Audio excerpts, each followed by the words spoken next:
Let me ask again, how many of you are here for the first time? Oh, still a few. Okay. All right. But since most of you have been here before, I will be very, very brief in my introductory lecture and have as much time as possible to teach you the techniques of the Tai Chi Bang. Okay? And if you want more details on the science part of the talk, everything, as you can see, is recorded, and everything is for the past 5 years on the internet, online, and you can watch those videos.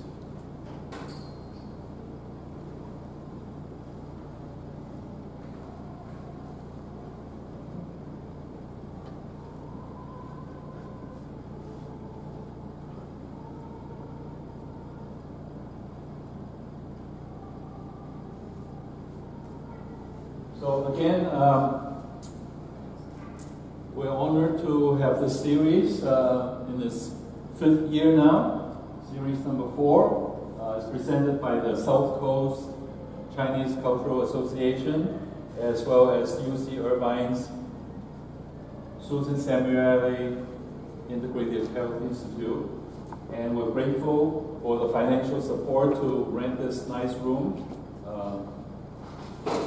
Supported financially by the Monty J. Southern California Science and Technology Association and also Legacy Fountain Angel.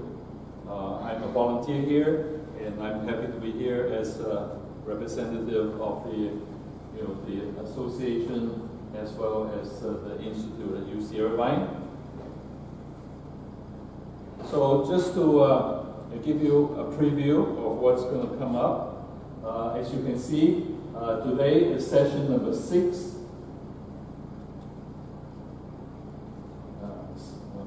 Session number 6, science-based Tai Chi Zhang. And as you can see, we now schedule 3 more out of 6 more for the rest of the year, but the next 3, December 10th, is on Xing Yi Chuan. Xing Yi, 5 animals form. And January 14th is Pa Gua Zhang. Okay? And for those of you who are not as familiar, the pointer is not working well, so I'm going to borrow Jeffrey's Zhang here.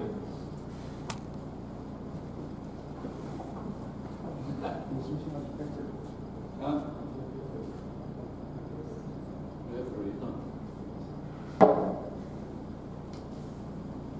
So today is Tai Chi, right? Yin Yang, perfect harmony and balance.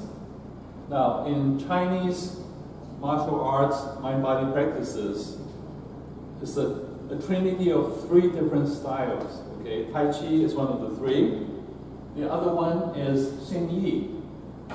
Xing means form, Yi means intention and form, and it's based on the 5 elements instead of the simple yin and yang. 5 elements and 12 animals. I'll be teaching that in December.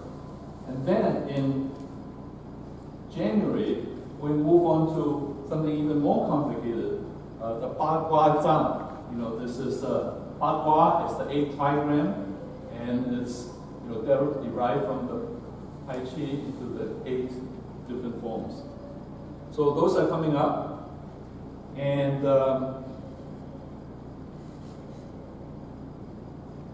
in February, I'll be teaching yet another style of Qigong called Da Wu, the Great Dance.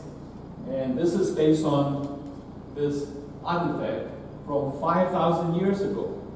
You see these figures doing what seems like a dance, but research have shown that these figures are actually, performing what we now know as mind-body exercises for health applications. So those are the 3 coming up, and following that, I will schedule other ones yet to come. 5 animals, frolic, 8 pieces silk brocade, and Yi Jin Jing, tendon changing classic. That will. This is 2020. February 11, 2020. Oh yeah, okay, 2020, yeah, not 不是返老还童, it's not Back to the Future. This is a misprint, 2020, like 2020.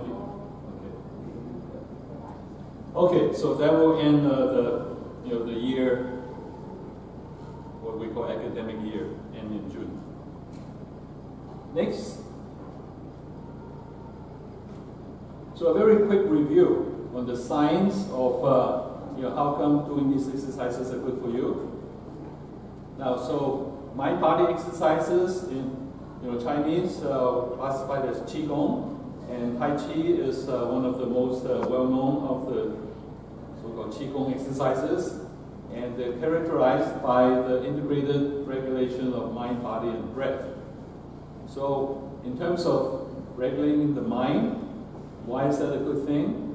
So the latest research have shown that people who practice Tai Chi as well as Qigong, in this particular case, 八段锦, 8 sessions reciprocate, by brain imaging studies, they show that Tai Chi and Qigong practitioners have better brain connection between the hippocampus, which is for long-term memory, and the prefrontal cortex here, which is for short-term memory and processing of information. So this is like on your computer, the hard drive and the RAM, and people who do Tai Chi and Qigong have better connections between these two, and the better the connection, the better they score on memory tests, executive function tests, and so forth. So this is something I've talked about before. Regulation of breath, again, latest research has shown that within the brain, there is the brain stem, okay, as you can see, whole brain, the brain stem, and then within the brain stem is what we call the breathing pacemaker. This is part of the brain that controls breathing, and that there are different types of neurons, brain cells within this, and the latest research have shown that if a person is stressed and you react by going like that, okay, that type of breathing is controlled by this type of neurons, and if your reaction is oh my God, oh why not, okay, is yet another type of neurons. But the newest discovery is there's a third type of neurons that control slow, deep breathing. So when you're stressed, you go into a slow, deep breathing pattern.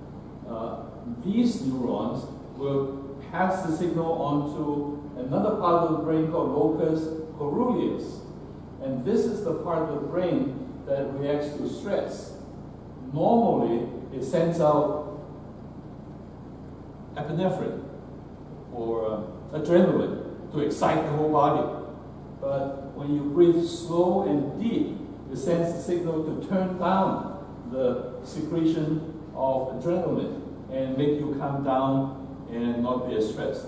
And you cannot achieve that by saying, by breathing, or oh my God, that doesn't help, okay? But slow deep breathing will, which is what we'll do today, right? Quick review. And in our laboratory, we show that when we put people under stress by asking them to watch horror movies or play a very stressful video game called the Slender Man, that heart rate would go up, blood pressure would go up, but then we tell them, okay, now breathe slow and deep, and the heart rate would come down and the blood pressure would come down almost instantaneously. Regulation of the body. First, muscles and bones. There's a disorder called sarcopenia. As a person gets older and older, the muscle loses mass and also the capability to perform longer periods So a decline in skeletal muscle in older people, and this is obviously a serious problem because the person will lose mobility, can't walk as far, can't go out anymore, and might go into a downward spiral in terms of health. And the research has now shown that high intensity training, like running very, very fast, or resistance training, lifting weights, which today will be aided by the use of the zhang. That will reverse the age-related decline of the muscle, and it will improve aerobic capacity and muscle mass and strength. So this is something that you can actually reverse, something that's not inevitable because you're getting older and older. Thank you.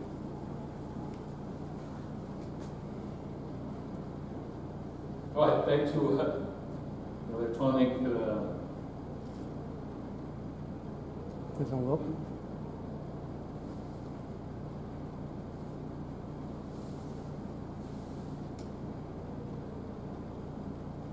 Okay, this again I've talked about several times. Today we're going to do exercises that will involve like bouncing, vibrating your bones, skeletal structure of the body. And the latest research has shown that bouncing, vibrating the bone structure, whether by doing this or by doing this, is going to make the bones stronger. And as the bones get stronger, they will secrete more of this hormone called osteocalcin. And this is a remarkable hormone that could go into the brain and get the brain to generate more brain cells. Not just everywhere, but at the hippocampus, which is the center for memory and stress response. So as your bones get stronger, of course that itself is a very, very important thing. You also improve your memory and your ability to tolerate stress as you get more brain cells in the brain to control these things. Okay, this is a new slide, okay, that for those of you who have been patient up to this point. This study was just published last week, okay. It showed that, again, getting old, losing your memory, or even worse, getting into like Alzheimer's is not inevitable. In this research, they showed that if a person exercises, you improve your cardiovascular health, and as you improve your cardiovascular health, your chances of getting Alzheimer's will come down. And here they showed that for people who started at 100% probability of getting Alzheimer's and dying because of that, okay, they tracked these people for 20 years and found that those who exercise more and more and more actually will prolong their life, like by many years. So this is something that's like proven in clinical work, clinical research. And another new paper just came out, shows that what type of exercise is good. Here, high intensity interval training, usually done with a machine, and you do this very, very fast for a few minutes, and you stop and rest, and do it for a few minutes, and stop and rest, and repeat the cycle, and it only takes 20 minutes, okay? And the other one is called moderate continuous training, like, walking or just going on a treadmill, okay? So, interesting thing is that the people who do this type of exercise measurably increase their memory in memory tests and cognitive tests. People who do this will increase the cognitive test scores, but not the memory test. So we're not saying this is not, good. It's not as good as this in terms of both improving your memory and using your memory to do cognitive tasks measured in these tests.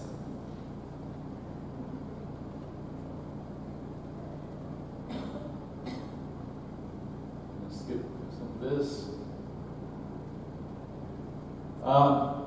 So last month, I taught you how to do Tai Chi Bang, and why today do Tai Chi Zhang, okay? Well, I talked about how, muscle, can deteriorate with age, and you can reverse these by, vigorous exercises. So in our laboratory, we showed that if you do Tai Chi or Qigong empty-handed, okay, that's a good thing. You can, utilize muscles to this extent, But if you add the weight using Tai Chi Bang, okay, you get more exercise out of it physically, and Tai Chi Zhang even more because it's heavier. So the Tai Chi Zhang and Bang will help in terms of physical exercise for the muscles. But the proof is in the pudding.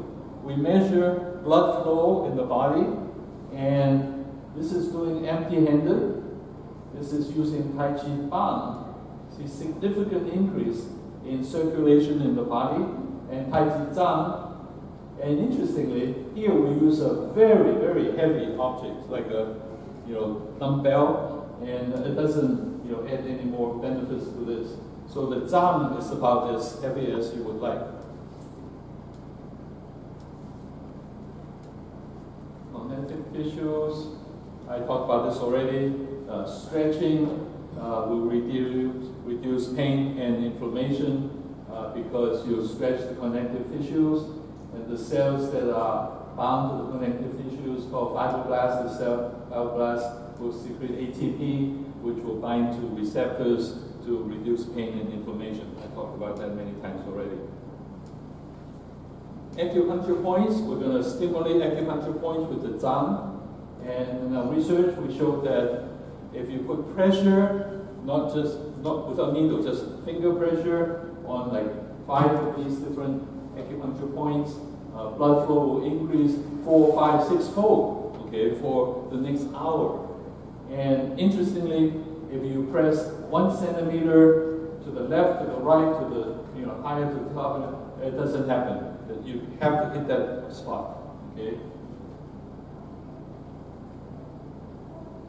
And to finish up, something I've talked about already, shown in animal studies, that repetitive movement,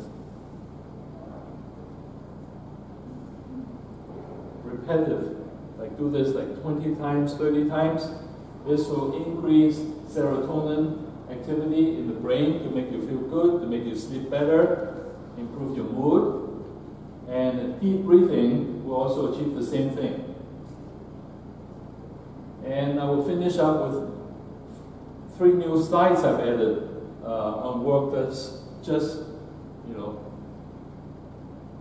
came into view here. Proprioception.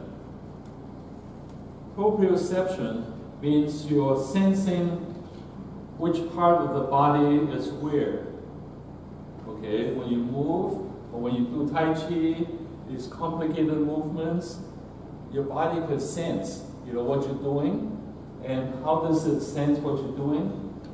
You see, there are a number of things that will, in the body that will send nerve information, impulses to the brain, and your brain will integrate the information to see what you're doing, when you're walking, you're doing this or doing this, okay?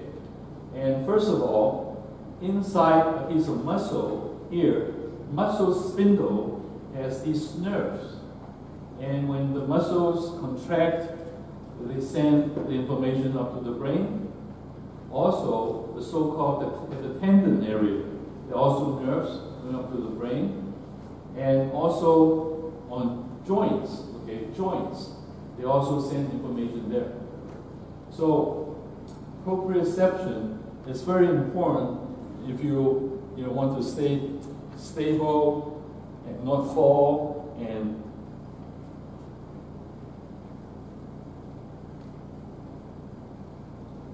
so the latest research showed that the muscle spindles lose sensitivity, and as you age, okay, when you age, your muscle spindle does not send the information up to the brain as well, and you result in loss of balance, okay, and abnormal joint biomechanics, and that could lead to degeneration of joint disease like knee arthritis, hip problems, okay. And now we know that exercise will enhance the function of the muscle spindles at both the central and peripheral levels, both the nerves at the ends and at the brain level. Also, that how these spindles function is dependent on your fight and flight response and your relaxation response. You see, if you're chased by a tiger, you want to run as fast as possible, okay? You don't really need to, have fancy movements. You just need to run as fast as possible. So the proprioception is turned down, okay, when you're stressed. So if you're chronically stressed, you're chronically deficient in proprioception, you lose balance, you might fall, and things like that. And when you're relaxed,